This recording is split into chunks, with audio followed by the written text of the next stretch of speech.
This is our Gambetta 1 lower and upper body circuits. We start all of our athletes with these circuits. Before they can move an external load, they got to be able to move their body weight. If we can get an athlete to effectively, efficiently, durably, powerfully move their own body weight, then that's a pretty good thing. Then we can externally load them. But if they cannot move their own body weight, what sense does it make to add a load to them? So the lower body circuit starts with 20 body weight squats. All right, Zach's gonna just start knocking them out. I'm gonna go through a couple things. Body weight squats. We wanna keep his upper body tall, his hands are gonna be out in front of him, and he's gonna go through a full range of motion. Do 10 looking at the camera, and then 10 looking at the wall. I would normally, or the staff would normally count the repetitions for him. So I'd say down, Zach would go down and say 1, down, 2, so that we know everybody's doing it. Unfortunately, there would be some kids that would do 14, 18 of them. We want all 20. Full range of motion, upper body stays tall. He doesn't want his knees to cave in. He doesn't want his heels to come in the air. Zach, show us one with your heel where it gets in the, right, we don't want that. The heel's got to stay on the ground. So they push it. Works balance, flexibility, coordination, and then obviously strength. So 20 body weight squats starts off the circuit. Then we go to a lunge. All right, so on the lunge, again, it's going to be 10 each leg. He'll do 5 each leg facing the camera, and then 5 each leg facing the side. I don't really care. You can do all 5 on, all 10 on one, all 10 on the other. You can alternate. You can do a walking lunge with it. Doesn't really matter. You could do a reverse lunge with it. But we want some kind of lunge. Again, upper body stays tall, back knee taps the floor. We are very, very, very particular that that back knee taps the ground. Works more balance, works more coordination, works proprioception to be able to understand where their body is in space, and most importantly, deceleration. They have to spend more time decelerating the back knee to the ground. And again, injuries happen when your body cannot decelerate. It's just like it's the brakes of the car. If your brakes of your car don't work, you're gonna get in trouble, all right? Same thing with your body. If the body cannot decelerate, bad things are gonna happen. Upper body stays tall, back knee taps, and again, one strong push gets him back. He doesn't take multiple little baby steps to push myself back. Show me one time where I take a bunch of steps. Yeah, it's not that there. Boom, one strong push back. There's some power right there, and that's what we want. Nice, good range of motion. Again, balance, flexibility, coordination, mobility, and certainly strength. So 10 lunges each leg. Then we're gonna go to step-ups. We want about an 18-inch high bench, box, chair, whatever you might have. And he's gonna put his whole foot on that bench, step up, and right here we want knee up, toe up. Go ahead, good. We don't want the toe down. We don't want the knee just coming up kind of lazily. He's not kicking. We should see good balance, stability, coordination right there. Boom, hold it for a second. You'll see your athletes are gonna be a little wobbly, and that's okay. Again, it's working some core strength. But he's gonna do 10 each leg. Again, alternate them, 10 on one, 10 on the other. I mean, it really doesn't matter. But it'll do 10 each leg. What does matter though, is that the knee is up and the toe is up. That's really important. Controls himself back down to the ground. 10 step-ups each leg. Again, by this time, the legs should be getting pretty tired. Don't really care what they're doing with their arms. Ideally, it's opposite arm, opposite leg. But that's not the most important thing to worry about here. They do want that whole foot on the bench. Again, some athletes are gonna go right there and they'll slip off, and you don't want that because that's a scraped up shin waiting to happen. Good balance. We're not seeing it a ton with Zach because he haven't, but you'll see your athletes are really tipping side to side.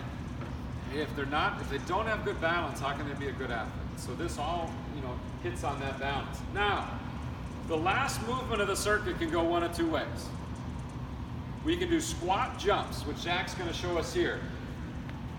Both hands physically touch the ground, elbows inside his knee, do them consecutive, go ahead. Boom, boom, boom. Upper body stays tall, he's not leaning over, he's squatting down. He's gonna go 10 squat jumps.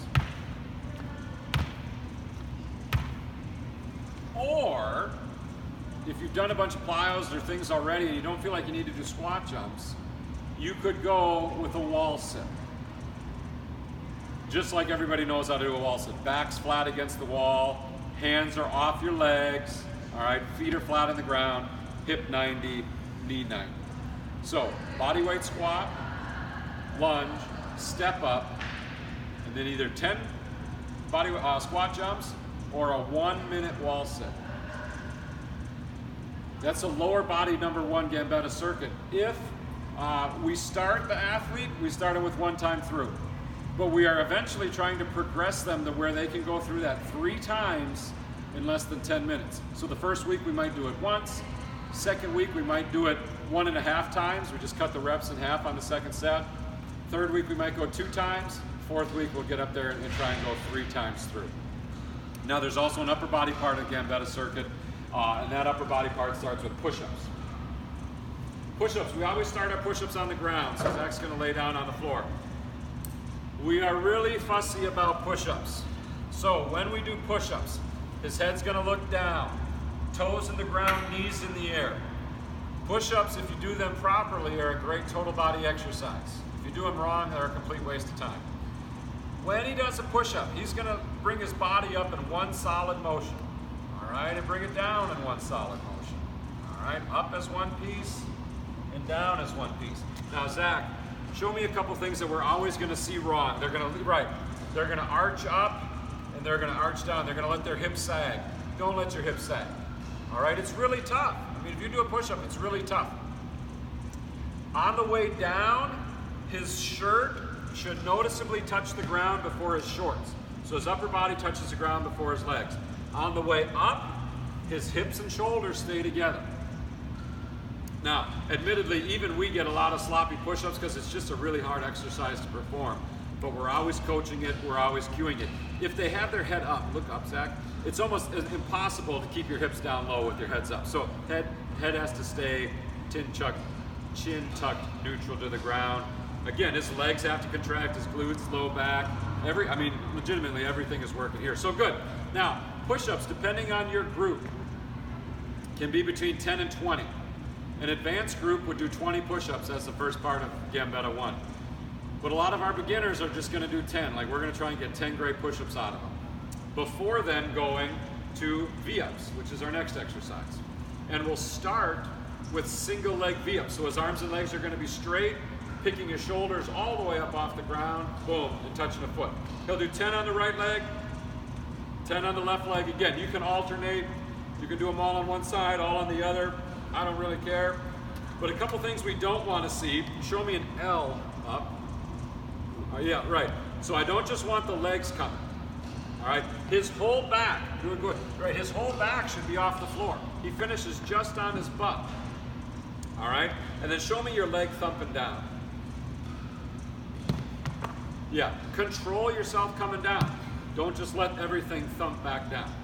But he's being nice and big with it. So he would do 10 each leg on that. Again, I'd be calling the ups, he'd be calling the numbers. After that, then we go to bird dog. Now let me retrace our steps right here. If we had an advanced group, or if you do this for longer than the 4 weeks, this would go to a double V-up.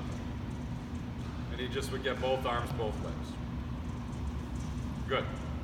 So they could do, again, we're always going to start the single leg V-ups. They'll do 10 each leg. But if you get to the double V-ups, they might just do 10 total. Ideally, they're going for 20 total though. Then he's going to go bird dog. And bird dog, again, neutral spine. He's going to just raise opposite arm, opposite leg, pause it for a second on top. The front arm comes straight out. It doesn't come out in a Y, all right? It comes straight out. Same thing, the back leg goes straight back. Show me Zach with this back leg like up like a scorpion. Yeah, we don't want this, all right? Boom, it's just going straight back. You're not trying to do too much and excessively flex your lower back. Again, head stays neutral, he's not looking up when he's doing it, and here's where it's working, so he's spending a little time there. He's not rushing through it. We don't put a time limit on the upper body Gambetta, because again, a lot of those exercises, we need to take some time. Push-ups, we don't want to slop through, we want to teach them. Bird dog, we want to really focus on that one, so we don't slop through them. All right, and then our last one, I'm going to pull Rachel out here for this one, is our body weight low row. So this is the only one you need a partner for. Zach's gonna face, let's go, yeah, face the camera. Yep, like this. Rachel and I are gonna be on the side, holding on to him. Zach's gonna get his heels to his butt, lift his hips up, and then he's gonna row with us.